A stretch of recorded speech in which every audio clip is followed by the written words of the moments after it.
चलो, आज इसका आखिरी क्लास है। आज से खत्म, कल से पढ़ेंगे परसेंटेज। ठीक है, 135 क्वेश्चन ये हो गया था ना।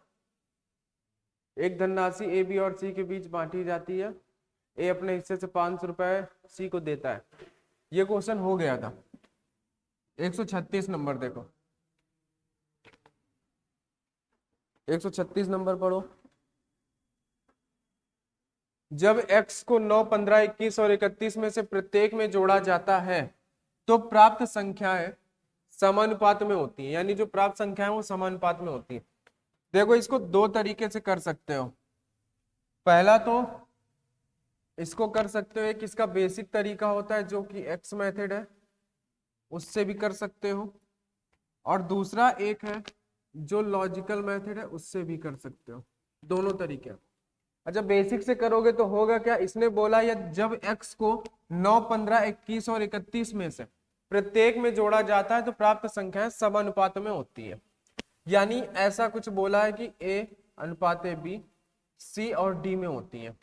यानी कि ये जो 9/15, ठीक है, और इधर क्या रहेगा 21/31।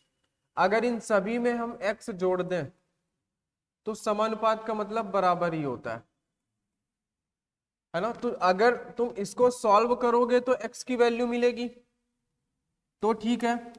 अगर इससे भी लगाओगे तो बेसिक तरीका x की वैल्यू मिली जाएगी। ठीक है, अगर दूसरा तरीका देखने जाओगे तो उसमें क्या है कि हमें कुछ नहीं करना, इन चारों को बस लिख देना है। यहाँ पे 9, यहाँ पे हम लिखेंगे 9, ये है 15, 21 और 31।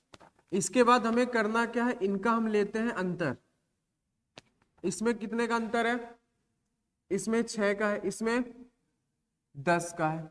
अब ये और छोटा हो जाएगा तो ये बन जाएगा 2, ये बन जाएगा 5। अब हम करते क्या है कि हम इनका मल्टीप्लाई, देखो इस 2 का मल्टीप्लाई हम इस 21 में करते हैं, मतलब कि इसका मल्टीप्लाई इधर और इस 5 का मल्टीप्लाई इधर से पहले वाले में, इसका मल्टीप्लाई इस पहले वाले में, इसका मल्टीप्लाई इस पहले वाले में। तो 9 गुना 45 और 21 गुना कितना होता है 42। 42 और 45 में अंतर कितने का है, यहाँ 3 होगा। हाँ 6, 2 से कटेगा तो यहाँ पे 3 आएगा।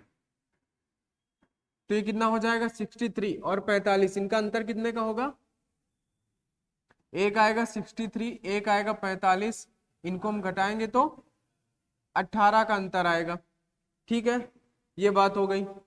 उसके बाद हमें करना क्या होता है, इनका अंतर 2, ये इसके बराबर होता है। 2 बराबर 18 तो 1 बराबर 9। यही x की वैल्यू है। जब इसको भी सॉल्व करोगे तो x बराबर 9 ही मिलेगा। यही x की वैल्यू है। तो बस इस तरीके से करना है इसको, जब भी बोले तो। संख्या 3x-2 और 5x+4 के बीच मध्यानुपात बताओ। ठीक है, अच्छा देखो, अगर हम इसमें क्या करें, इसका एक बार हम समानुपात देखें तो ये x की वैल्यू है, यानी x हम जोड़ रहे थे, 9 में से 9 जोड़ेंगे तो कितना आएगा 18। 15 में से 9 जोड़ेंगे तो 34, 24, 24 आएगा। समानुपात लगाएंगे, अगर इसमें से 9 जोड़ेंगे तो 30, इसमें 9 जोड़ेंगे तो 40। अच्छा, इसको काटेंगे तो कितने से कटेगा, ये 10 से कटेगा 3 बार, ये 6 से 3 बार में, और ये 6 से 4 बार में। सेम रेशियो यहाँ पे भी आया, यानी कि समानुपात में हो जाता है 9 जोड़ने के बाद। ठीक है, तो 9 हो जाएगा वैल्यू इसकी। तो अब हमसे बोला ये है कि हमें बताना है 3x-2 और 5x+4 के बीच मध्यानुपात ज्ञात करना है, यानी कि 5x+4 के बीच। तो पहले तो हम इसमें 9 रखेंगे, तो 9 3 का 27, 27 में से 2 गया 25, इधर 9 अपना 45, 45 और 4 49। तो हमें मध्यानुपात का मतलब क्या होता है, देखो a b b और c मध्यानुपात का फार्मूला तुम्हें बताया गया था कि बी स्क्वायर बराबर ए इंटू सी, हमसे यही पूछा है बी की वैल्यू, तो हम इसको ए मानेंगे, इसको हम सी मानेंगे, तो हम फार्मूला लगाएंगे जब बी स्क्वायर, तो यहाँ पे स्क्वायर हटेगा तो अंडर रूट लग जाएगा, ए की जगह 25 और इसकी जगह 49, तो जब ये वर्गमूल से बाहर आएगा तो ये 5 और ये 7, यानी कि 7 × 35, यानी क्या आएगा इनका मध्यानुपाती 35। ठीक है, तो चाहो तो एक्स से भी कर लो, चाहो तो इससे कर लो, कोई दिक्कत नहीं है। इसका मल्टीप्लाई इधर पहले में करना है, इसका मल्टीप्लाई इधर पहले में, उनका अंतर लेना है, फिर इन दोनों का अंतर होगा उसके बराबर कर देंगे, एक की वैल्यू मिल जाएगी। बस सीधे से हमने इसमें रखा तो हमें ए मिला, ये सी मिला। मध्यानुपाती का फार्मूला बी स्क्वायर बराबर ए इंटू सी, यानी बी बराबर अंडर रूट ए इंटू सी। ठीक है, ये था 136 नंबर। 137 नंबर अगर हम देखें तो 137 नंबर बोला है एक कुत्ता शेर की हर 10 छलांग के लिए 7 छलांग लेता है। पढ़ो क्वेश्चन को। एक कुत्ता शेर की हर 10 छलांग के लिए 7 छलांग लेता है तथा एक लोमड़ी शेर की हर 10 छलांग के लिए 12 छलांग लेती है। 5 छलांगों में कुत्ते द्वारा तय की गई दूरी। अच्छा देखो यहाँ पे 3 है, लायन है, डॉग है और फॉक्स है। तो बोला है कि एक कुत्ता शेर की हर 10 छलांग के लिए 7 छलांग लगाता है, यानी कि शेर की 10 छलांग के लिए कुत्ता 7 छलांग लगाता है। एक लोमड़ी शेर की हर 10 छलांग के लिए 12 छलांग लगाती है, यानी शेर की 10 छलांग के लिए लोमड़ी लगाती है 12 छलांग। इतनी सी बात हमने यहाँ पे लिख दी। उसके बाद आगे पढ़ेंगे तो 5 छलांगों में कुत्ते द्वारा तय की गई दूरी शेर की 10 के बराबर है, यानी कि डॉग की 5 छलांगों में तय की गई दूरी जो होगी वो लायन के 15 छलांगों में तय की गई दूरी के बराबर है। तो यहां से अगर हम डॉग अपॉन में लायन करेंगे तो 5 से कट जाएगा, 3/1 आ जाएगा। ठीक है, ये 5 इधर जाएगा, 5 से कट जाएगा। आगे बोला है तथा लोमड़ी 20 छलांगों में तय की गई दूरी के बराबर है, यानी कि क्या बोला है, जो लोमड़ी है वो किसके बराबर है बताओ। देखो यहां पे बोला था 5 छलांगों में कुत्ते द्वारा तय की गई दूरी शेर के 15 छलांगों में तय की गई दूरी के बराबर है, तथा उसी प्रकार क्या होगा कि 5 छलांगों में कुत्ते द्वारा तय की गई दूरी लोमड़ी की 20 छलांगों में तय की गई दूरी के बराबर है। तो हम यहाँ पे 5 छलांगों में कुत्ते द्वारा तय की गई दूरी लोमड़ी के 20 छलांगों में तय की गई दूरी के बराबर करेंगे। तो डॉग अपॉन में फॉक्स, तो ये 5 से डिवाइड होगा, 5 चौके 20 और ये आ जाएगा 1।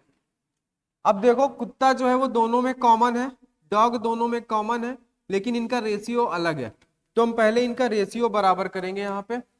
तो हम यहाँ पे लिखेंगे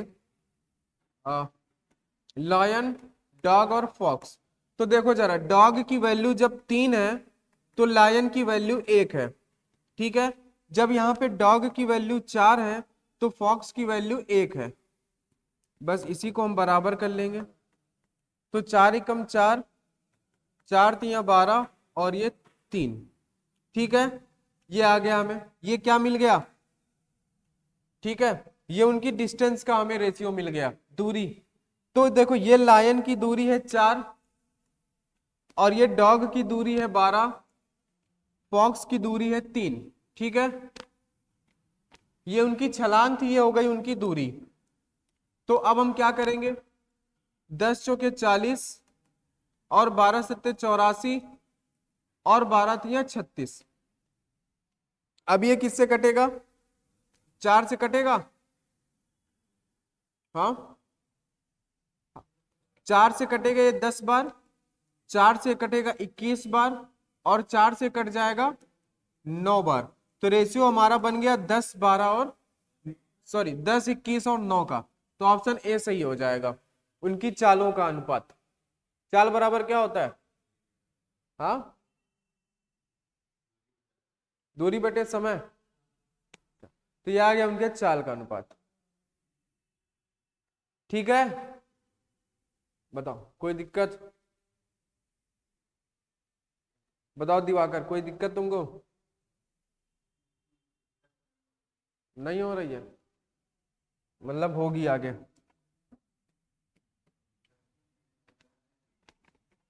अब देखो जरा, दो भाई सी और डी के बचत का अनुपात 5:6।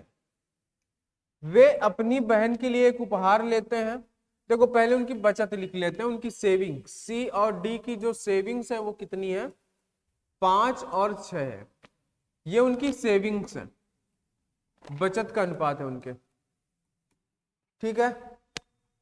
अब देखो जरा, वे अपनी बहन के लिए एक उपहार लेते हैं। क्या करते हैं, अपनी बहन के लिए वो जो है एक उपहार लेते हैं, ठीक है। तो होता क्या है, तथा उसकी कीमत को 4:5 में बांटते हैं। यानी जो उन्होंने गिफ्ट लिया है उसको सी और डी जो है वो किस अनुपात में बांटते हैं, 4 और 5 के अनुपात में बांट लेते हैं। उपहार लेने के बाद सी के पास अपने कुल भाग का 3/4 भाग बचता है। यानी सी के पास क्या होता है, अपने कुल भाग का 3/4 बचता है।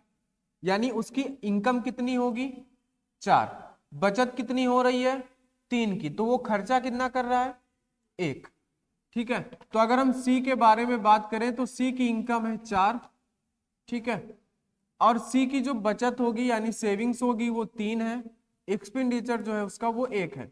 ये सी के बारे में है, ठीक है। तो अब हमें क्या करना पड़ेगा, इस क्वेश्चन में हमें कुछ ना कुछ मानना पड़ेगा किसी को, तभी हम कर पाएंगे। तो हम एक काम करते हैं कि यहाँ पे देखो हमसे बोला है कि उसके पास सेविंग्स है 3 की। देखो उसने खर्चा कितना किया है, 1 का, और उसने गिफ्ट में यहाँ पे खर्चा किया है 4 का। तो हम एक काम करते हैं, पहले इन दोनों में कुछ मान लेते हैं। हम क्या करते हैं, इस 4 की हम मान लेते हैं इसको 20, कुछ भी मान लो, 20 मान लो, 40 मान लो, कुछ भी मान लो। अगर हम इसको 20 मान लेंगे तो 1 की वैल्यू 5, तो 5 की वैल्यू 25, ठीक है। इतनी बात समझ गए। ये हो गया हमारे पास सी का जो गिफ्ट था, उसने 20 रुपए दिए, उसने इतने दिए। तो 1 की वैल्यू जब 5 आ गई यहाँ पे, तो देखो गिफ्ट में उसने कितना खर्चा किया है, 20, और यहाँ पे उसने खर्चा कितना किया है, तो ये 1 किसके बराबर होगा, 20 के, क्योंकि गिफ्ट में उसने यही पैसे खर्च किए हैं। 1 बराबर 20 है, तो 3 बराबर 4 बराबर 80। समझ गया। अब बताओ जरा, अब आगे क्या होगा, बताओ। ये इसकी सेविंग है 60, ठीक है। तो अच्छा बताओ जरा, इसकी सेविंग है 60, ठीक है। यहां सी की बचत है 5, तो अगर हम इसके बराबर कितना मान लें, 60, तो कितना हो जाएगा, बताओ। डी कितना हो रहा है, 72 हो रहा है। अच्छा, अब देखो जरा ध्यान से, यहाँ पे जो घुमाने वाली बात क्या है, वो ये है कि दो भाई सी और डी के बचत का अनुपात इतना है, वे अपनी बहन के लिए एक उपहार लेते हैं तो उनकी कीमत बांटने पर इतना हो जाता है। यानी उनकी जो इनकम रही होगी उसमें से जो उनका पर्सनल खर्चा था उसको उन्होंने हटा दिया, तो ये जो सेविंग्स थी, इस सेविंग्स में से उन्होंने गिफ्ट खरीदा है। समझ रहे हो, तो ये जो सेविंग्स है, तो ये इसके सी के बचत, मतलब कि ये जो अभी इसकी इनकम बताई जा रही है ये इस सेविंग के बराबर होगी, जो 80 की वैल्यू है इस 5 के बराबर होगी। ऐसा क्यों होगा, क्योंकि वो लोग गिफ्ट तो इसी में से खरीद रहे हैं ना, गिफ्ट इसी में से खरीद रहे हैं, सेविंग्स में से अपनी, तो हम इसको मान लेंगे कि ये उनकी इनकम, इसी को हम मान लेते हैं। तो ये इनकम और ये इनकम आपस में बराबर होगी। ये सेविंग अलग बात है, ये गिफ्ट खरीदने के बाद की सेविंग है, लेकिन ये पहले की सेविंग है जिसमें से उन्होंने गिफ्ट खरीदा है, ठीक है।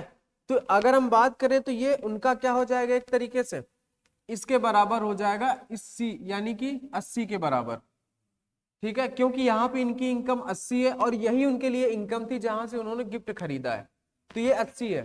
तो 5 बराबर 80, तो 1 बराबर, हाँ, 1 बराबर 16, यानी कि ये इसका 16 गुना है। तो इसको भी हम 16 गुना करेंगे तो ये कितना हो जाएगा, 96। इतनी बात समझ में आई, बताओ। अब बताओ जरा, इसके पास 3/4 भाग बचता है तथा डी के पास 497 रुपए बचते हैं। डी के पास कितने बचते हैं, 497। तो ये 497 किसके बराबर होगा, बताओ बताओ भाई, गिफ्ट खरीदने के बाद ये बचता है ना, तो सीधी सी बात है, गिफ्ट खरीदने के पहले उसके पास 96 रुपए थे, डी के पास कितने थे, 96। गिफ्ट में उसने कितना खर्चा किया है, 25, तो इसमें से 25 हटा दो तो कितना बचा, 71। और ये सेविंग्स है गिफ्ट लेने के बाद की, और वही सेविंग्स वहां पे बोली गई है कि 71 बराबर है 497, तो एक बराबर 7, तो हमें ये मिल गई 1 बराबर 7। तो हमें बतानी है उपहार की कीमत क्या थी, बताओ, तो बता दो जरा उपहार की कीमत। तो अब बताओ उपहार की कीमत कैसे निकालोगे।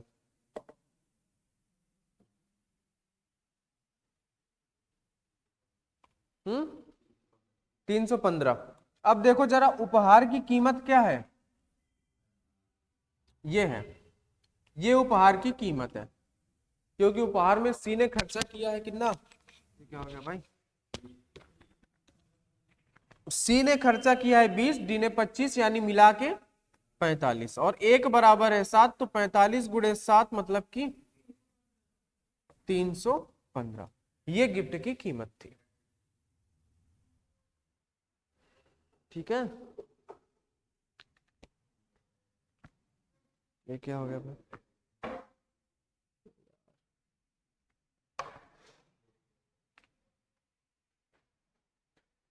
बताओ। अच्छा इसको एक बार और देखते हैं, कुछ लोगों को नहीं आया होगा समझ में, है ना, क्या लिए हो तुम, यहां मत लेना जी। दो भाई सी और डी के बचत का अनुपात इतना है, वे अपनी बहन के लिए एक उपहार लेते हैं, तो हमें सीधी सी बात यह है यहां से कि जो उनकी बचत है वो उसी में से उपहार लेते हैं, यानी उनके लिए अभी हम मेन इनकम जो मानेंगे वो हम इसी को मानेंगे। ठीक है, तो देखो जरा, वो जो है उपहार लेते हैं और उसको जो खर्चा आता है उसको वो बांटते हैं 4 और 5 के रेशियो में। ठीक है, उपहार लेने के बाद सी के पास अपने कुल धन का 3/4 भाग बचता है, तो उसके पास कुल धन यही है, इसी में से वो गिफ्ट खरीद रहा है, तो कुल धन इसी को मानेंगे। तो देखो कुल धन का 3/4 भाग बचता है, यानी सेविंग्स 3 है और उसका कुल धन 4 है और खर्चा उसका 1 है, तो हमने यहीं से इसको माना, इसी सी से हमने शुरू किया कि सेविंग्स ये है। हाँ, उसके बाद क्या है कि ये जो है यहाँ पे इसका वैल्यू 4 है, हमने इसको 20 मान लिया। ठीक है, जब हमने इसको 20 माना तो ये क्या है, ये उसका गिफ्ट में किया हुआ खर्चा है, और यहां से वो 1 के बराबर है, यानी इस 1 की वैल्यू कितनी है, इस 1 की वैल्यू है यहाँ पे 20। ठीक है, 1 की वैल्यू 20, तो 3 की वैल्यू 60, 4 की वैल्यू 80, ये उसके लिए मेन इनकम थी जहां से उन्होंने पैसा खर्चा किया था। सी की इनकम 80 थी, यहां पे हम इसको मानेंगे 80, 5 बराबर 80, तो 1 बराबर 16, तो 6 बराबर 96। अब देखो जरा डी के पास बचे कितने, 497, तो 96 में से उसने गिफ्ट में 25 खर्चा कर दिया तो बचे 71, हमारे हिसाब से 71 बचते हैं, जबकि क्वेश्चन के हिसाब से 497 है, तो 71 बराबर 497, तो 1 बराबर 7। ठीक है, तो 45 गुणे 7 करेंगे तो 315। ठीक है, चलो अगला क्वेश्चन देखते हैं, क्वेश्चन नंबर 139, इसको जरा देखो भाई, इसको बताओ, इसको समझो, क्वेश्चन नंबर 139, यदि ए बी और सी तीन ऐसी धनात्मक संख्याएं हैं कि ए स्क्वायर प्लस बी स्क्वायर और उसके बाद बी स्क्वायर प्लस सी स्क्वायर बराबर इतना है, तो बी माइनस ए इतने का वैल्यू बताओ। तो हमें पता है जैसा हम हर क्वेश्चन में करते हैं, इन सभी को जोड़ेंगे, इन सभी को अगर हम जोड़ेंगे तो होगा क्या कि सभी जो है वो 2 बार आएंगे, A square plus B square plus C square, यहाँ पे भी 1 बार है, यहाँ आगे भी 1 बार है, तो ए स्क्वायर 2 बार हो गए, तो हम 2 यहां से कॉमन कर लेंगे, ये किसके बराबर होगा, इनके योग के बराबर होगा, इनका योग कितना है, 5 1 6 4 10 0, हाँ 6 4 10, 3 13 और 1 4, और 6 4 10 यानी कि 14, 140 है। ठीक है, तो A square plus B square की वैल्यू क्या मिलेगी, A square plus B square plus C square की वैल्यू मिलेगी 70, ये मिल गया तुम्हें यहां से। अच्छा अब हम क्या करेंगे, अगर हम इसमें से क्या करें, a square plus B square plus C square में से, देखो जरा, a square plus B square plus C square में से इसको घटा दें, यानी कि minus a square minus b square, तो बचेगा क्या, सी, सी स्क्वायर बचेगा। ठीक है, तो जरा देखो, जब हम इस ए स्क्वायर प्लस बी स्क्वायर में से इसको घटाएंगे तो हमारे पास क्या बचेगा, सी स्क्वायर। तो देखो हमें 70 में से इस ए की वैल्यू जो होगी, 70 में से इसकी वैल्यू क्या है, 34, 70 में से 34 घटाएंगे कितना बचेगा, 46 बचेगा, 36 बचेगा, 36 बचेगा। ठीक है, फिर जब हम a square plus B square plus C square में से जब हम इसको घटाएंगे तो हमारे पास बचेगा ए स्क्वायर, यानी जब हम 70 में से 61 घटाएंगे तो हमारे पास ए बचेगा, यानी कि ए बचेगा 9। ठीक है, फिर जब हम a square plus B square plus C square में से हम इसको घटाएंगे तो हमारे पास बचेगा बी स्क्वायर, यानी बी स्क्वायर का मतलब क्या है कि 70 में से 45 घटाएंगे तो 25 बचेगा। हाँ पक्का, ठीक है। तो अब हम अगर हम इनका वर्गमूल हटा दें तो ये कितना आएगा, 3 5 6, ये हमें ए बी सी की वैल्यू मिल गई। ठीक है, ये ए बराबर है, ये बी बराबर है, ये सी बराबर है। अब हमें बताना क्या था, हमें बताना था बी माइनस ए, तो बी में से जब ए को घटाओगे कितना बचेगा, 2। सी माइनस बी, सी में से बी को घटाओगे 1 बचेगा। सी माइनस ए, सी में से ए को घटाओगे 3, तो 2:1:3, 2 1 और 3, यही सही होगा। ठीक है, आसान था, कोई दिक्कत नहीं है। ठीक है, चलो आगे देखते हैं।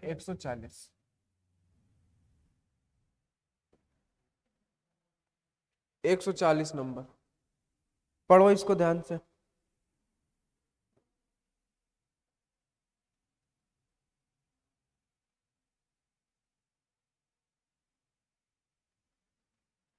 एक 140 नंबर को ध्यान से पढ़ो।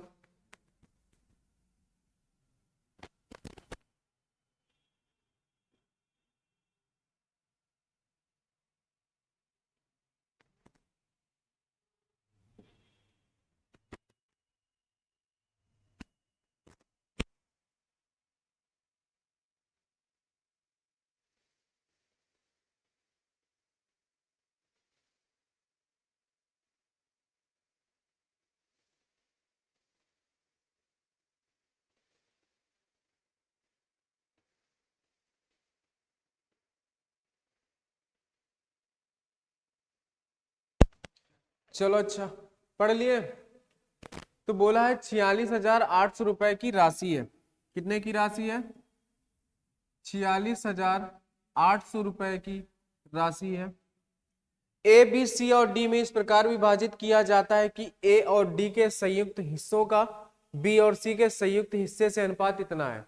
क्या है कि जो ए और डी है, तो ए और डी के संयुक्त हिस्सों का, ए और डी के संयुक्त हिस्सों का बी और सी के संयुक्त हिस्सों से अनुपात कितना है, 8 और 5 का है। ठीक है, आगे बोला है कि सी के हिस्से से बी के हिस्से का सी के हिस्से से अनुपात इतना है। देखो जरा, बी का और सी के हिस्से का अनुपात कितना है, 5 और 4।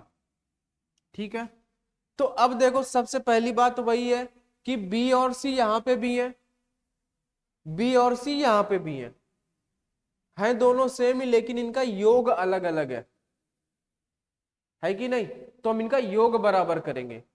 योग कैसे बराबर करेंगे, हम इधर 9 का मल्टीप्लाई करेंगे, 5 और 4 9, इधर हम मल्टीप्लाई करेंगे 5 का, तो 9 8 72 हो जाएगा, और 9 अपना कितना हो जाएगा, 45। ये हो जाएगा 5 25 और 5 चौके 20।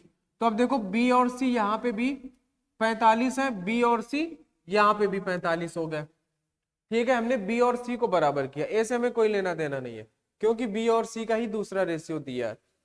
तो अब देखो जरा यहाँ पे ध्यान से समझो, यहाँ पे इसने बोला क्या है, ए को 1800 रुपए मिलते हैं यदि, अब देखो हमें यह पता चल गया कि हमें टोटल किस हिस्से में बांटनी है इस राशि को, बताओ जरा।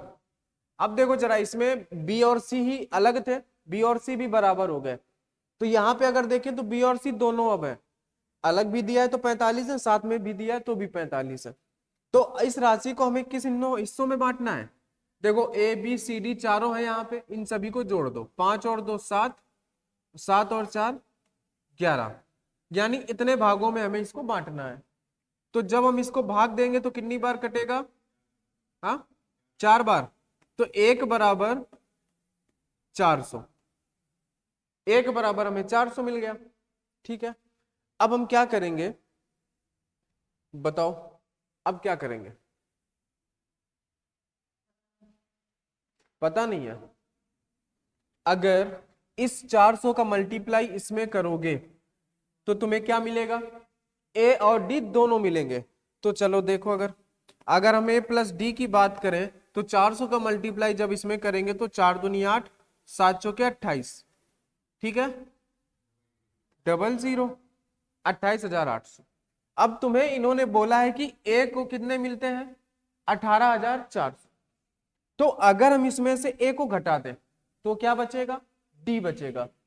तो अगर हम इसमें 18,800 को घटा दें तो कितना बचेगा, हाँ 10,000। ये किसकी वैल्यू है, डी की, क्योंकि हमने देखो ए और डी में से हमने ए को घटा दिया तो डी ही तो बचा, कहां पे, अच्छा 18,400 है यहां पे, तो फिर ये भी 18,400 है। हम इसको घटाएंगे तो 0 0, ये बचेगा 4, 10,400। ये किसकी वैल्यू हो गई, डी की, क्योंकि दोनों ये थे, ए की वैल्यू हमें पता थी, ए को घटाया तो ये डी बचा, यानी ए और डी की हमें अलग अलग वैल्यू पता चल गई है। तो अब हमें बी और सी की भी अलग अलग वैल्यू पता करनी पड़ेगी। तो देखो जरा, हमें बी का तो अलग से पता ही है ना कि 25 हिस्से हैं भाई, ये दोनों बी और सी के मिला के 45 है, इधर दोनों के हमें अलग अलग पता है। तो अगर हम b बराबर निकालने तो हम क्या करेंगे, 25 गुणे में 400 तो कितना आएगा 10,000, ये b की वैल्यू आ गई। ठीक है, इसी तरीके से जब हम c को निकालेंगे तो 20 गुणे 400, यानी कि c बराबर 8,000 रुपए, ये सी की। अब हमें सब पता है, ए बी सी डी सब पता है। अब हमसे बोला क्या है कि यदि ए और बी के हिस्सों के बीच का अंतर यक्स है, देखो जरा, ए और बी के, जो ए और बी के हिस्सों का अंतर होगा वो क्या है, एक्स है। तो देखो ए हमारा है 18,400, ये कितना है 10,000, तो 18,400 में से जब 10,000 घटाओगे तो कितना बचेगा 8,400, वो क्या है, यक्स है, यक्स बराबर 8,400, ये एक्स की वैल्यू मिल गई हमें। अच्छा, उसके बाद बोला सी और डी के हिस्सों के बीच का अंतर वो वाई है। तो देखो जरा, सी कितना है 8,000 है, डी कितना है 10,400, तो जब 10,400 में से 8,000 घटाओगे तो कितना बचेगा 2,400, ये किसकी वैल्यू हो गई 2,400, वाई की वैल्यू हो गई। अब हमसे पूछा क्या इन्होंने, यक्स माइनस वाई का मान बताओ। तो अब बताओ जरा, यक्स में से वाई घटाओगे, 8,400 में से 2,400 घटाओगे तो कितना बचेगा 6,000, यही आंसर था। ये मेंस का क्वेश्चन है, मेंस 2022 का। ठीक है, तो मेंस के क्वेश्चन अलग से नहीं बनते, बस हमसे काम करवाते हैं वो ज्यादा, इसीलिए वो हार्ड लगते हैं, है कुछ नहीं। बस दिक्कत यह है कि काम ज्यादा करना पड़ता है इसमें। ठीक है, किसी को कोई दिक्कत हो तो बता दो। हाँ बोलो, हमें बस यहाँ पे एक ही चीज दिक्कत कर रही थी, जो इस बात को समझ गए होंगे कि बी और सी यहाँ पे भी है, बी और सी यहाँ पे भी है, तो आखिरकार ये दोनों अलग क्यों है, बस हमें इनको बराबर करना था।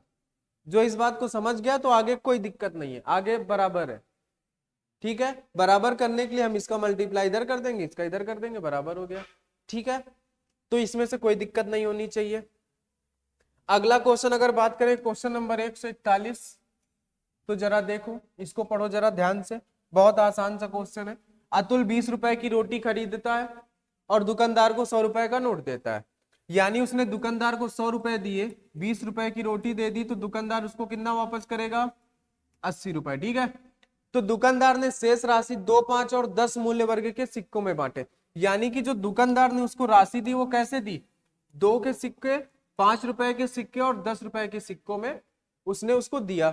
ठीक है, यदि ये सिक्के 5, 4 और 1 के अनुपात में है, यानी ये सिक्का 5 के अनुपात में है, ये 4 के अनुपात में है, ये 1 के अनुपात में है, तो बताओ जरा, ये रुपए थे, ये उन सिक्कों की संख्या है, जब इनका मल्टीप्लाई करोगे तो टोटल रुपए मिल जाएंगे। 5 दूनी 10, 5 चौके 20, 10 एकम 10। ठीक है, तो दुकानदार ने टोटल रुपए इतने दिए भाई, उसने 2 रुपए के 5 सिक्के दिए तो 10 रुपए हुए, 5 रुपए के 4 सिक्के दिए तो 20 हुए, 10 रुपए का एक सिक्का दिया 10 हुआ, टोटल मिला के कितने हुए? ये 40। ठीक है, दुकानदार हमारे हिसाब से 40 रुपए दिया, बट उसने दिए कितने? 80। तो 40 बराबर 80, तो 1 बराबर 2। तो हमसे बोला है तो दुकानदार ने 5 के कितने सिक्के दिए? तो दुकानदार ने 5 के 4 सिक्के दिए थे, तो हम इसमें 4 का मल्टीप्लाई कर देंगे, यानी 4 दूनी 8, 8 सिक्के दिए। आसान था, इसमें कोई दिक्कत नहीं होगी। ठीक है, ये भी सीजीएल का था 2021 का। आगे से जो हम लोग चैप्टर पढ़ेंगे उसमें करंट 2024 या 23 तक के भी क्वेश्चन पढ़ेंगे, अपडेटेड क्वेश्चन एकदम। दो संख्याएं 2, 3 के अनुपात में है, यदि पहली संख्या में से 5 घटाया जाए और दूसरी संख्या में से 6 जोड़ा जाए। ये कर लोगे, बहुत ही आसान बताया गया था क्रॉस मेथड वाला। दो संख्याएं हैं 2 और 3 के अनुपात में, अगर 5 घटाया जाए, दूसरी में से 6 घटाया जाए, तो नया अनुपात बनता है 5 और 12। ठीक है, इसमें से 5 घटाया गया है, दूसरे में 6 जोड़ा गया है, बस इतना सा लिखना था, काम खत्म। इसका यहां मल्टीप्लाई करेंगे, इसका यहाँ पे 12 दूनी 24 और 5 तिया 15, 15 और 24 में अंतर 9 का, तो 9 बराबर कितना? 6 पंचे 30 और 12 पंचे 60। देखो, जब हमारे चिन्ह अपोजिट होते हैं तो हम जोड़ते हैं, अंतर नहीं लेते हैं। अगर चिन्ह सेम है तभी हम घटाएंगे, अगर यही माइनस माइनस होता तो घटा देते, अगर ये प्लस प्लस होता तो घटा देते, अंतर लेते। लेकिन अब हम क्या करेंगे, 6 पंचे 30 और 12 पंचे 60, यानी कि 90, हम इनको जोड़ेंगे क्योंकि चिन्ह अपोजिट है। तो 1 बराबर 10, प्रत्येक संख्या में 8 जोड़, देखो 1 बराबर 10, तो ये 10 दूनी 20 और 10 तिया 30, प्रत्येक में 8 जोड़ दिया जाए तो ये 28 बन जाएगी, ये 38 बन जाएगी। 14 और 19, 2 से इसको काट दो तो 2 से कटेगा ये 14 बार, 2 से कटेगा ये 19 बार, ये क्या हो गया, ये कटेगा 19 बार, तो 14 और 19, प्रत्येक संख्या में से 8 जोड़ने पर उनका अनुपात बनेगा 14 और 19 का। ठीक है, चलो अगला क्वेश्चन। हर चैप्टर में जो हम लास्ट में क्वेश्चन करेंगे वो मेंस लेवल के ही होंगे। जब 19, 28, 55 और 91 में से प्रत्येक में से x घटाया जाए, अभी बताया गया था इस क्रम में प्राप्त संख्याएं समानुपात में होती हैं, तो x का मान बताओ। अभी जस्ट बताया गया था, हम करेंगे क्या, इन चारों संख्याओं को हम लिखेंगे 19, 28, सॉरी हाँ इधर है 55 और 91, इनका अंतर कितना, इनका अंतर कितना बताओ जरा। इसमें कितने का अंतर है, 9 का, इसमें 36 का। ठीक है, और कटेगा ये 9 से 1 बार, 9 से 4 बार। ठीक है, अब हम क्या करते हैं, इसका मल्टीप्लाई हम यहां करते हैं, इसका मल्टीप्लाई यहां करते हैं, तो 19 चौके 76, 55 एकम 55, तो हम 76 में से 55 घटाएंगे, 6 में से 5 गए, 7 में से 5 गया, 2 21, यानी हमें अंतर क्या मिला, 21। इनका अंतर कितने का है, 3 का, हम इसके बराबर कर देते हैं, तो 1 बराबर 7, तो x की वैल्यू 7 ही है बस। ठीक है, और जिसको भी अगर करना है तो ऐसे भी कर सकता है, 19/28 कितना का x घटाना था, अगर हम इनमें से x घटा दें तो वो 55 माइनस एक्स और 91 माइनस एक्स। ऑप्शन से कैसे कर पाएंगे, अच्छा हाँ, हम इसमें से किसी एक को वहां पे घटा घटा के देख लेंगे, बात समान आ जाएगा, फिर भी टाइम लगेगा जितना इसमें नहीं लगेगा। उसमें भी हमें चारों ऑप्शन रखने पड़ेंगे। अगर पहली बार में ही आ गया तो ठीक है, नहीं तो लास्ट में आया तब तो दिक्कत है। हाँ, बजरंग बली का नाम। हाँ, जय माता दी, डी सही। जय बजरंग बली, बी सही। हाँ, जय भैरव बाबा, जय महाकाल, यही करो बैठ के।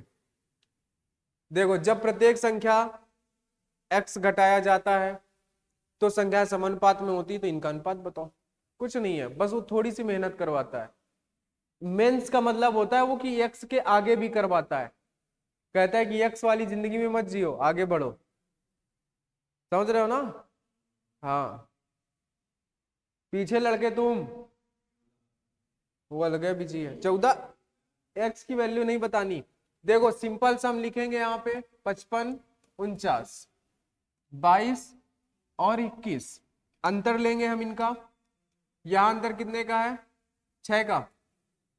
यहां अंतर 1 का। हम इस 1 का मल्टीप्लाई यहां करेंगे, इस 6 का मल्टीप्लाई यहां पे। 55 एकम 55, इसका यहां पे करेंगे तो 6 दूनी 12 का 2 और 132। हम इसमें घटाएंगे, 12 में से 5 गया 7। हाँ, अच्छा ये 54 है। अच्छा अच्छा, फिर अंतर भी 5 होगा। अच्छा, तो ये कितना हो जाएगा? 110।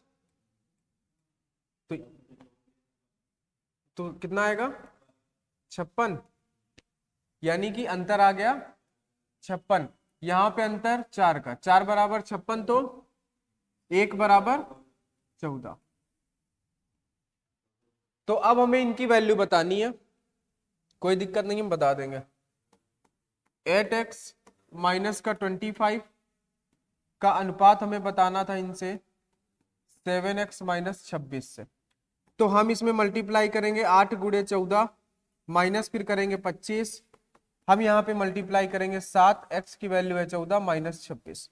ठीक है, तो देखो जरा, 800 के 32, 2, 8 एकम 8 और 3 11। इसमें से हम घटाएंगे 25। यहाँ पे 700 के 28 का 8, 7 एकम 7, 2 9, इसमें से घटाएंगे 26। तो ये कितना आएगा? ये 87 और ये 72। ये कटेगा भी, किससे कटेगा?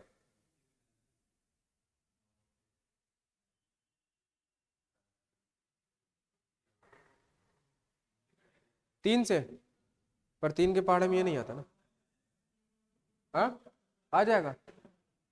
3 दूनी 6, 2 बचेगा। अच्छा, 3 दूनी 6, 3 9 27, 29 और ये 24, तो 29 अनुपाते 24 बनेगा। हो गया ये 29 और 24। हाँ हाँ, लास्ट में क्या बन रहा है जाके देखो। जब क्वेश्चन जितना लगाओगे उतना नई नई चीजें पता चलेंगी। अब देखो सब सीजीएल के ही क्वेश्चन है, ठीक है। बताओ अब आगे। 12 18 और 6 का चौथा अनुपात के और 6 के तीसरे अनुपात के समान है। बात समझे? देखो 12 18 6 का चौथा अनुपात, यानी कि 12 18 और 6 का ये जो चौथा अनुपात है ना, ये किसके बराबर है? ये के और 6 के तीसरे अनुपात के समान है, यानी इसके बराबर है। समझ गए? तो पहले हम x की वैल्यू निकाल लेंगे, इनका इनका मल्टीप्लाई, इनका इनका।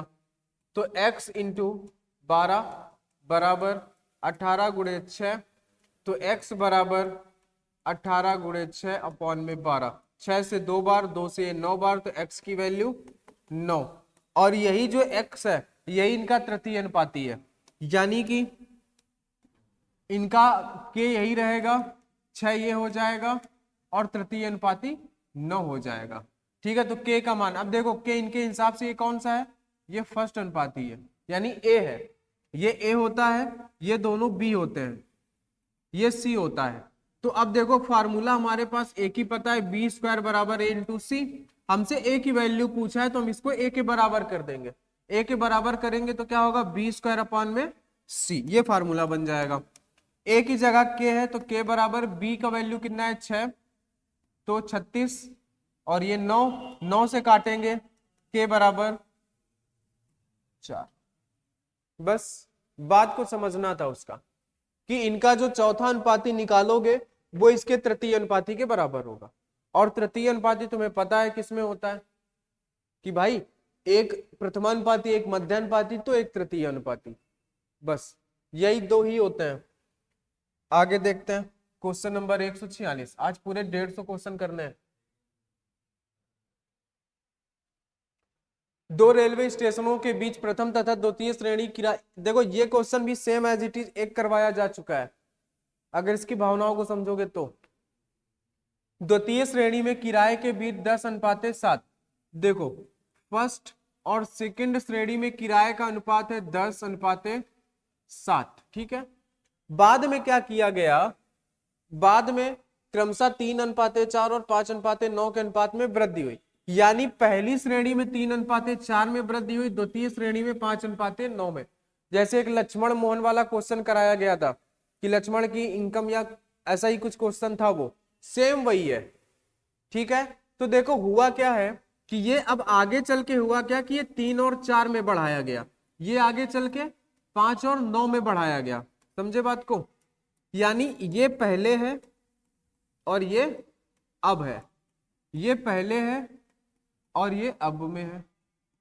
तो जरा देखो पहले क्या था, उसका जो टिकट का रेशियो था वो था 3, अभी 3 है, लेकिन यहां पे क्या बोला है 10। अगर 3 बराबर 10 है तो 1 बराबर क्या होगा 10/3 मल्टीप्लाई, अब का पता कर लो 4। यही तो बताया गया था उसमें कि जो ऊपर है उसको ऊपर ही रखो, जो नीचे है उसको नीचे रखो, और जो पूछा है उससे भाग दे दो, ठीक है। तो बताओ जरा, तो ये हो गया। इधर अगर हम देखेंगे तो ये 5 है पहले का और ये भी तो पहले का था, ठीक है। तो क्या होगा 7/5 इंटू 9, तो ये कितना बनेगा, ये बनेगा 40/3, ये बनेगा 63/5। अच्छा ये क्या बन गया इनका, ये इनके टिकट का, हमें ये मिल गया टिकट का रेशियो। ये फर्स्ट श्रेणी के टिकट का रेशियो है, ये सेकंड श्रेणी का, क्योंकि हमने टिकट में कैलकुलेशन की है तो ये टिकट का आ गया प्राइस, ठीक है। ठीक है, बात समझ गए इतनी? अच्छा अब आगे, दोनों श्रेणी में यात्रा करने वाले यात्रियों की संख्या 3 और 5 है, यानी इसमें कितनी है 3 है, इसमें कितनी है 5 है। ये फर्स्ट श्रेणी है, सेकंड श्रेणी। हम करते क्या है भाई, देखो ये यात्रियों की संख्या हो गई, ठीक है, सॉरी ये किराया हो गया एक व्यक्ति का, और ये उनकी यात्रियों की संख्या है। तो यात्रियों की संख्या में से जब किराया का मल्टीप्लाई करोगे तो क्या निकल के आएगा, कुल किराया टोटल। तो जब तुम 3 का मल्टीप्लाई इसमें करोगे तो 3 से 3 कट जाएगा, ठीक है। जब कुछ ऐसा करोगे 40/3 इंटू 3, तो 3 से 3 कट जाएगा, ठीक है। तो ये क्या बनेगा, फर्स्ट श्रेणी में बनेगा 40, और ये 5 से 5 कट जाएगा तो सेकंड में क्या बनेगा 63। तो ये क्या निकल के आ गया, कुल किराया, ठीक है, अनुपात में, और कुल किराया इतना है। तो जरा देखो कुल किराया है 30,900, जबकि हमारे हिसाब से ये कितने हो रहे हैं 103।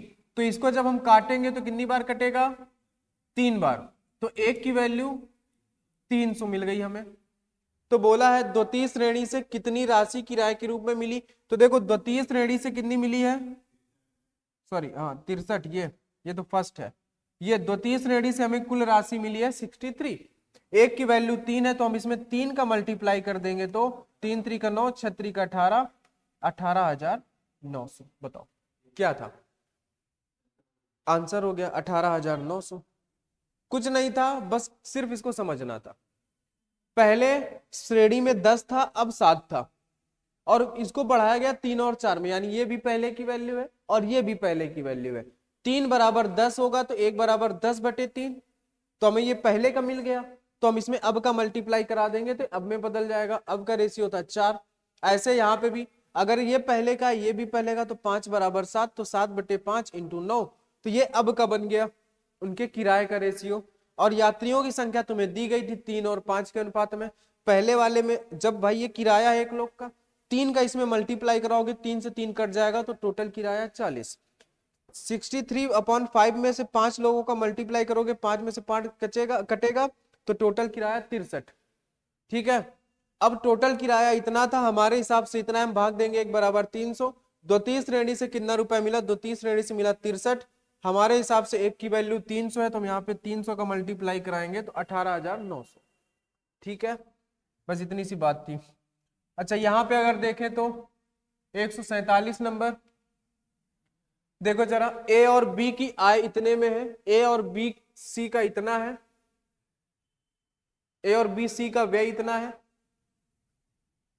बताओ, बहुत बढ़िया क्वेश्चन है, ये मेंस का ही क्वेश्चन है। देखो जरा, ए और बी की आय, देखो आगे चल के 3 हो गए, ए बी और सी। पहले उनकी इनकम दी गई है, फिर उनका एक्सपेंडिचर दिया गया है, फिर उनकी सेविंग्स भी दी गई है। ठीक है, अब देखो जरा, इनका इनकम है 5, इनका इनकम है 3, इनका पता नहीं है। ठीक है, ए बी सी का व्यय कितना है, यानी कि खर्च कितना है, ये 8 है, ये 5 है, ये 2 है। ठीक है, अब देखो यहां पे इसने ये बोला यदि सी 2,000 रुपए खर्च करता है, सी जो है, सी कितना खर्च करता है, 2,000। अगर 2 की वैल्यू 2,000 है, ठीक है, चलो, और बी 700 रुपए बचाता है, यानी ये जो बी है, बी बचत कितना करता है, 700। बचत हमने यहाँ पे लिखी है तो हम इसके सामने ही लिखेंगे यहाँ पे 700 रुपए। समझ गए बात को?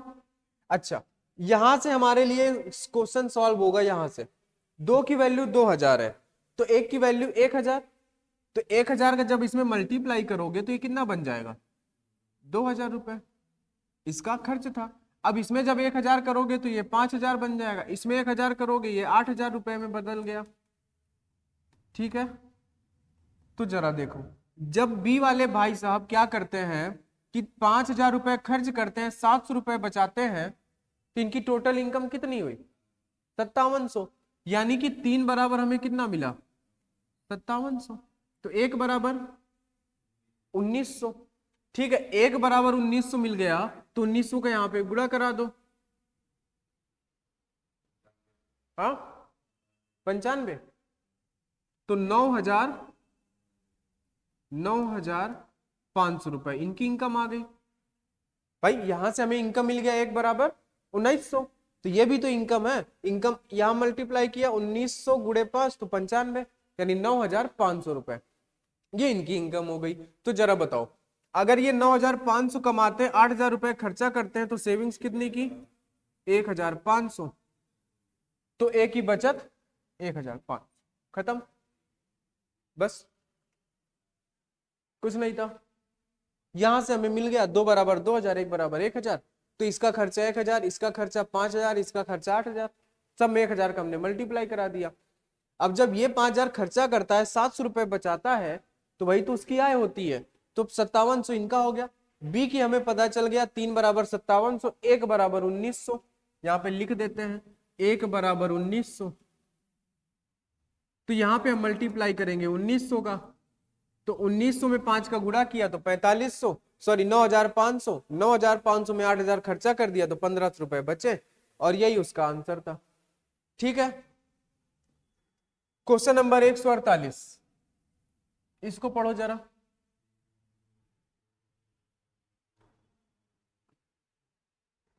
क्लास काफी लंबी हो गई है, 49 मिनट की हो गई है।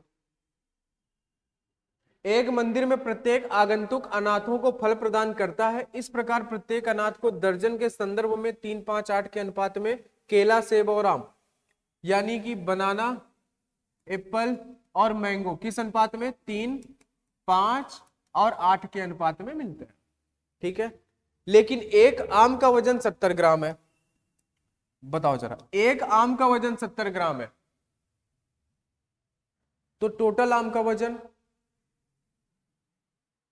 बताओ,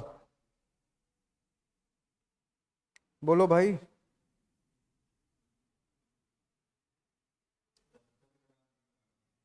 हाँ, क्या हो जाएगा?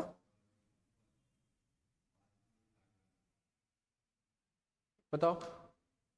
चलो अच्छा, हम मान लेते हैं आम का वजन कितना है, 70 ग्राम। ठीक है, ये हमें आम का पता चल गया। आगे दिया है एक केला तथा एक सेब का वजन का अनुपात कितना है। देखो, बनाना और एप्पल का अनुपात दिया इन्होंने 5 और 6। ठीक है, इन्होंने ये बोला जबकि एक केले का वजन 175 ग्राम है, यानी वजन इसका कितना है, 175 ग्राम। अगर 5 बराबर 175 तो एक बराबर कितना, हाँ 35। 35 गुना है। अगर ये 35 गुना है तो ये भी 35 गुना होगा। तो इसमें 35 का गुणा कर दो, 6 पंचे 30, 0 छत्री का 18, 3 21, 210। ठीक है, तो जरा देखो, बनाना का वजन हमको मिल गया 175 ग्राम। 175 ग्राम, ये मिल गया हमें 210 ग्राम। तो बताओ फलों का अनुपात बता दो। हाँ क्या,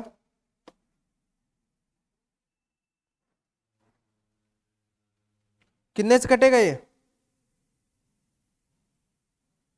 बताओ। हाँ ये कटेंगे, पहले इनको बताओ। हाँ किससे कटेंगे, हाँ 5 से कटेंगे कि 35 से कट जाएंगे।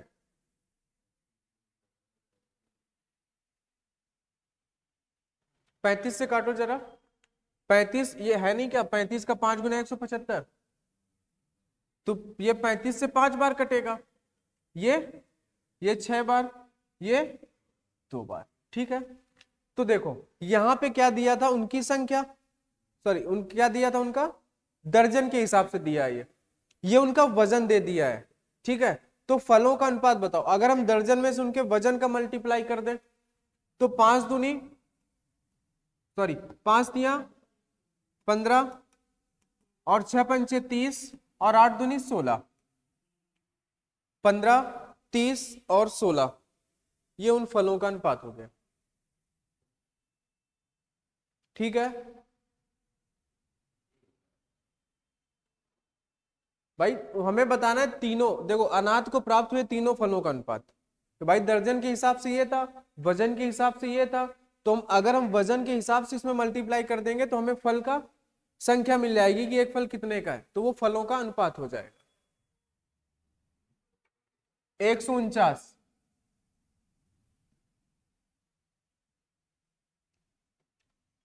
किसी ट्रेन द्वारा तय की गई दूरी लिए गए समय के अनुक्रमानुपाती है और यह इस्तेमाल होने वाले ईंधन के वर्गमूल के रूप में बदलती है और इससे जुड़ी बोगियों की संख्या के व्युत्क्रमानुपाती है।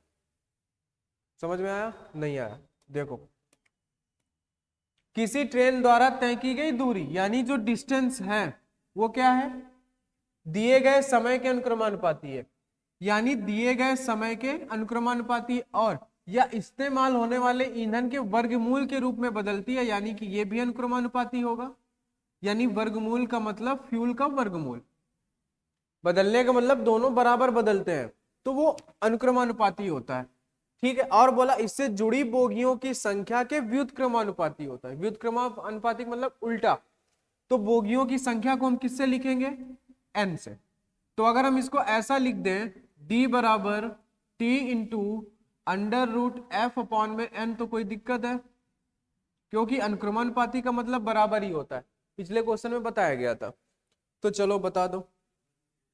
हाँ, एक ट्रेन 30 घंटे में 240 किलोमीटर की यात्रा करती है जब इससे 15 बोगी जुड़ी होती हैं और 576 लीटर की कुल खपत होती है। ठीक है, 1 किलोमीटर में ईंधन की खपत ज्ञात कीजिए जब ट्रेन इतने में 40 घंटे में 20 किलोमीटर की यात्रा करती है जिससे 20 बोगी जुड़ी होती हैं। तो जरा देखो, हम इसको करते हैं पहले वाले को। एक ट्रेन 30 घंटे में, यानी टाइम कितना है इसका, 30 घंटे, 240 किलोमीटर, इसकी डिस्टेंस कितनी है, 240 है, और 15 बोगियां इससे जुड़ी हुई हैं, फ्यूल कितना है? 576 किसका वर्ग होता है भाई? 576 हमारा ऐसे ही तो लिखा जाएगा, तो 576 किसका वर्ग होता है बताओ? 576 किसका वर्ग होगा?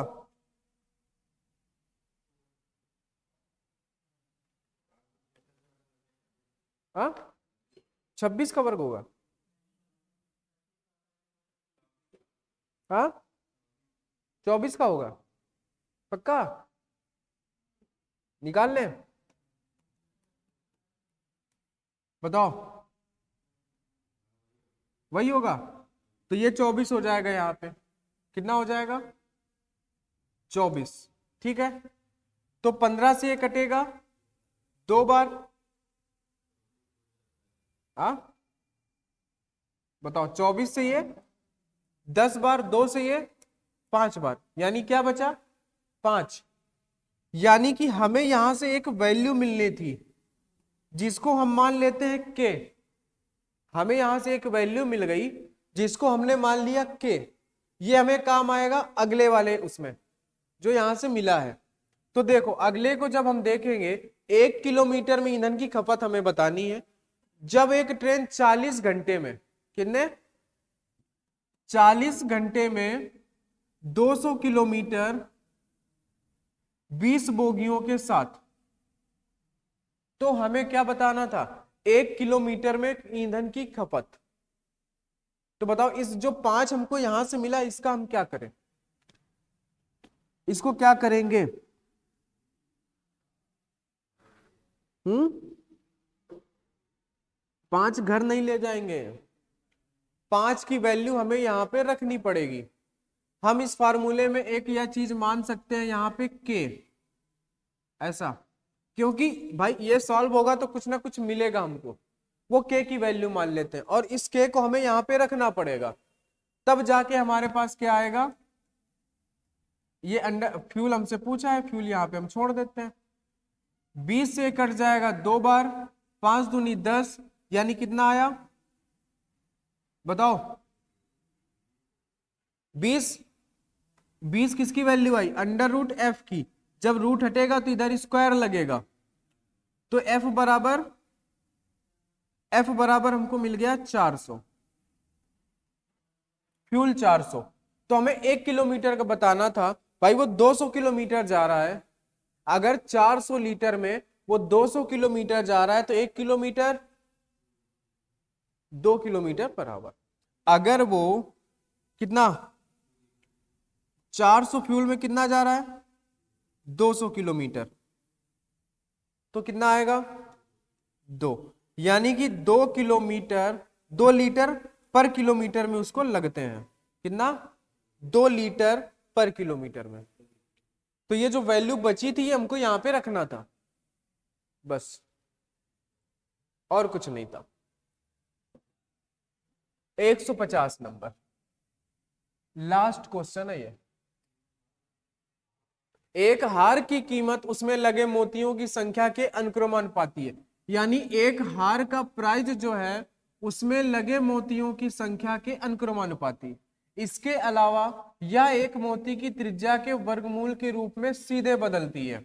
सीधे बदलने का मतलब, सीधे बदलने का मतलब होता है अनुक्रमानुपाती, है ना? किसके?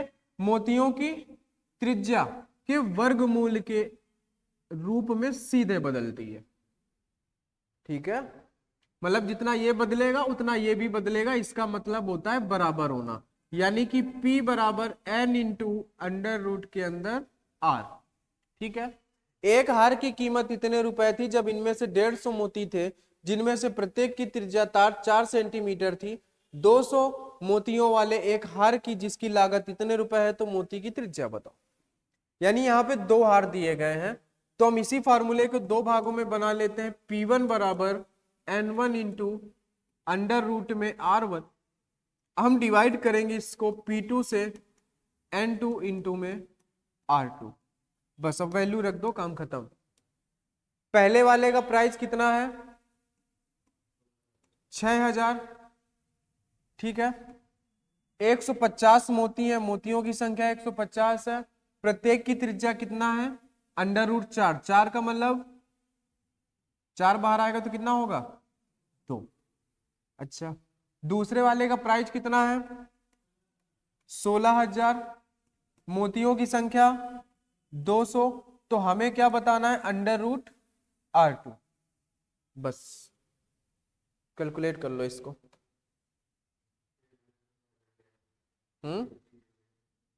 3 जीरो से 3 जीरो चला गया, 1 जीरो से इधर भी 1 जीरो, 2 से ये 10 बार, हाँ 5 3 15, 5 दूनी 10, 2 से ये 8 बार, तो बच क्या रहा है, हाँ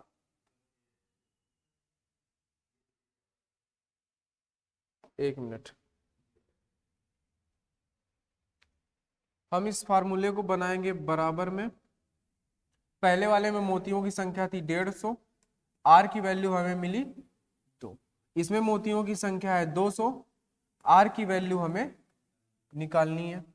यहाँ पे ये कितना है 6,000, ये कितना है 16,000। तो जरा देखो, हम जीरो से जीरो हटा देते हैं, ठीक है, यहाँ भी एक जीरो हटा देते हैं। अब हमें पता है कि ये यहाँ पे जाएगा, ठीक है, ये नीचे आएगा, तो हम इसको फुर्सत में पहले काट लेते हैं 2 से 3 बार। अब ये 3 नीचे आ जाएगा तो 3 से ये कट जाएगा 5, अब ये उधर जाएगा, यानी कि हम चाहें तो इसको किससे काट सकते हैं, 5 से ये 4 बार, और ये इससे कटेगा 4 से 4 बार, यानी √R² की वैल्यू, इसका हम स्क्वायर करेंगे तो कितना आएगा 16 सेंटीमीटर। ये आर, ये स्क्वायर नहीं, आर का ये √ है, ये R2 मतलब कि दूसरे हीरे की मोती की त्रिज्या है, ठीक है, ये जब स्क्वायर हटेगा तो इसमें वर्गमूल लग जाएगा, ये R2 की वैल्यू होगी, स्क्वायर नहीं, वो R2 इसलिए लिखा था क्योंकि दूसरा वाला मोती है ना, दूसरे हीरे का, ठीक है। तो ये हमारा खत्म होता है, चैप्टर यहां से समाप्त होता है। हमने इसमें कितने पढ़े हैं, 150 क्वेश्चन।